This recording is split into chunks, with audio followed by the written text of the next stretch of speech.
Hello everyone, welcome to WGC. Today I'm with my friend Roxy. She's a writer and I really want to ask her if it's possible to make writing healing practice and how to make it. Roxy, hi. Yes.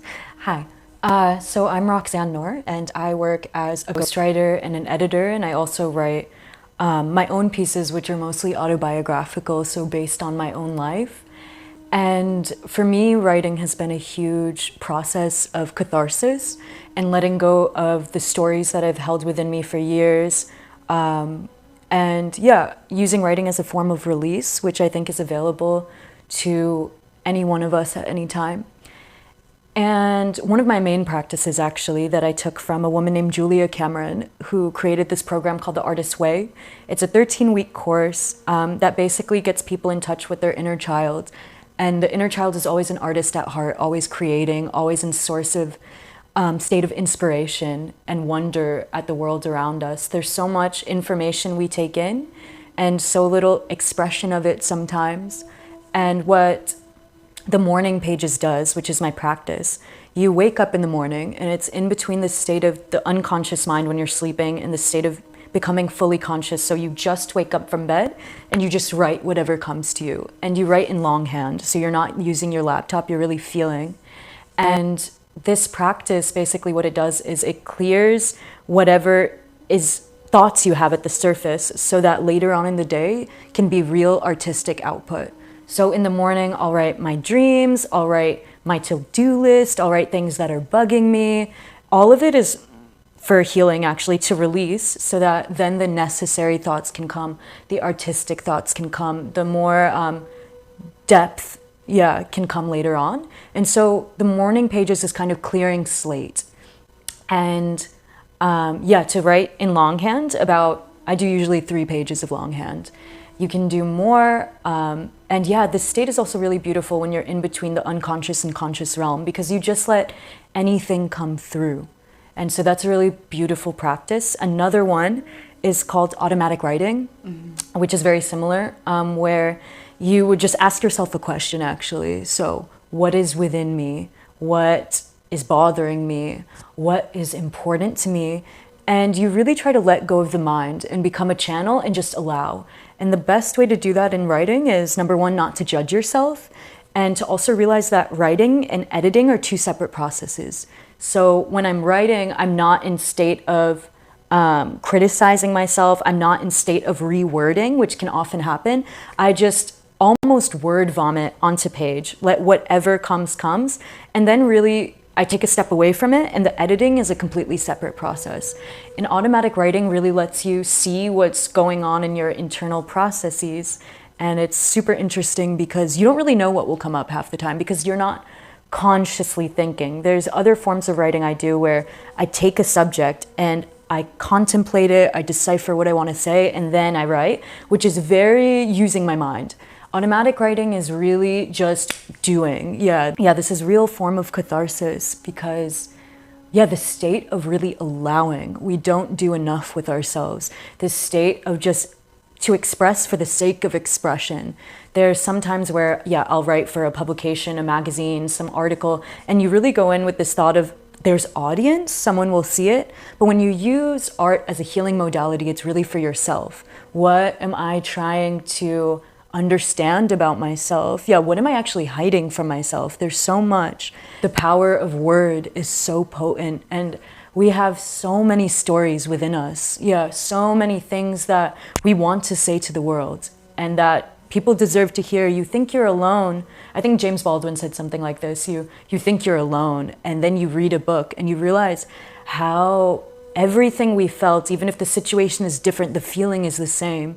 This feeling of heartbreak, of agony, of existential pain, all these things we've all felt, but some people just know how to say it, how to translate feeling into word. And to me, that's really what poetry is a state of fully feeling and allowing yourself to feel, when so much of the time we're desensitized from our own pain, desensitized from our own joy, desensitized from our own state of love. And for me, writing is coming back to the state of my sensitivity towards life and towards beauty and towards hurt and towards heartbreak, and allowing myself to feel everything. Like art is therapy. Yeah, the way I see it is art is therapy, and it's the therapy you give yourself. And it's free, it's available to anyone, it's always here. And when you write from this space of truth and someone else sees it, you create an environment where other people can speak the truth. And that's the most beautiful thing about writing, is to actually, even if you're an established writer, to get rid of the thought of audience sometimes and to really say, what is my message? Yeah, what do I need to express? What do I need to say? In writing, some of the most interesting things are the parts that are shitty about us, the parts that are demeaning, the parts that are dirty, the parts that are cruel. And yeah, in this expression of writing it, we can almost let it go. It's not us, yeah, because you're the one observing it, you're the one translating it. It's a part of you, it's not all of you. And yeah, writing is something that anyone can do if you try not to judge yourself, if you write from a space of truth, if you just allow, yeah. There's so much beauty in reading and writing, and it's what shapes the culture we live in. And it can really be a modality of healing, because I'm speaking from my own experience. It's completely changed me, healed me, allowed me to look at myself, to be in this state of introspection. And yeah, I wish this for everyone, to just get up in the morning, even if you feel you have nothing to say, write down, I have nothing to say, I have nothing to say, I have nothing to say, until something will come and you will have something to say. And yeah.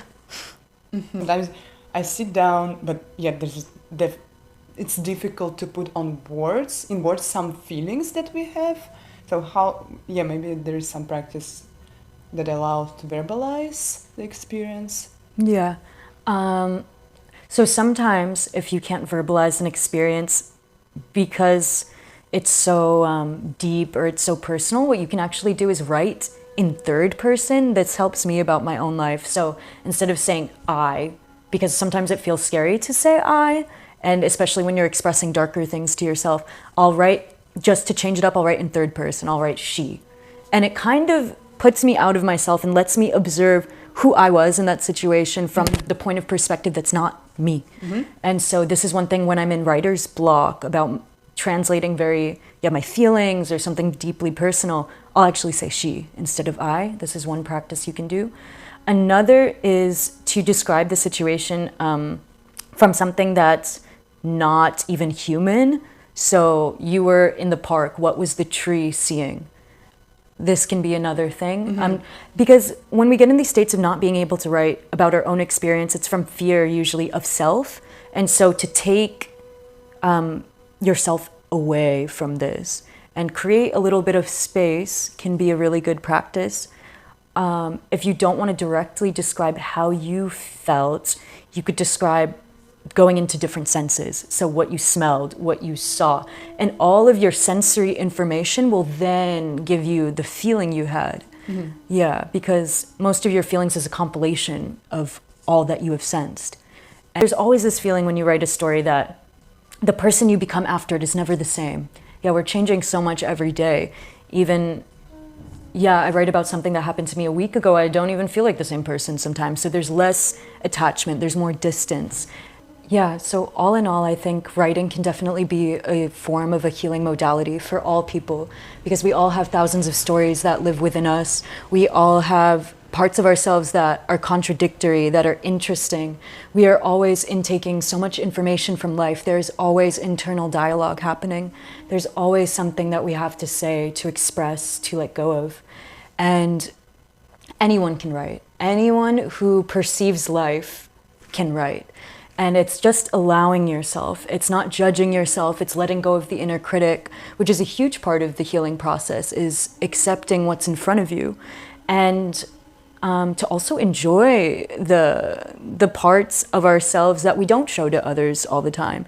I write often about the shadowier realms of myself. I write about the parts of myself that I try to hide from people. And when I can write about myself in a state of honesty, it brings in this acceptance for self. And that's what we all want at the end of the day, is to feel this love and acceptance for self. And yeah, for anyone listening, your story is important. The way you see the world is important. Our connection to other people and the way we perceive others is beautiful. And to be able to, translate our feelings into words is such a gift. And so even if you're not going to publish something and become an author, write for yourself, write for cataloging your emotions, write for understanding your personal landscape, write for, every artist, you start in the beginning doing it only for you. It does not matter if you make money, it does not matter if no one reads it. If there's anything to do in life, it's always for you. The ability I have to just allow myself to create. And I know that this is something intrinsically all humans have within them. We all want to create. We all are creative individuals. We just have to return back to this source of exploration in life and wanting to understand life and being curious about our inner landscapes. And so, there's a huge amount of healing in words. And on these words, we'll finish our conversation with Roxy. Thank you so much for watching us, for your attention. See you tomorrow. Thank you.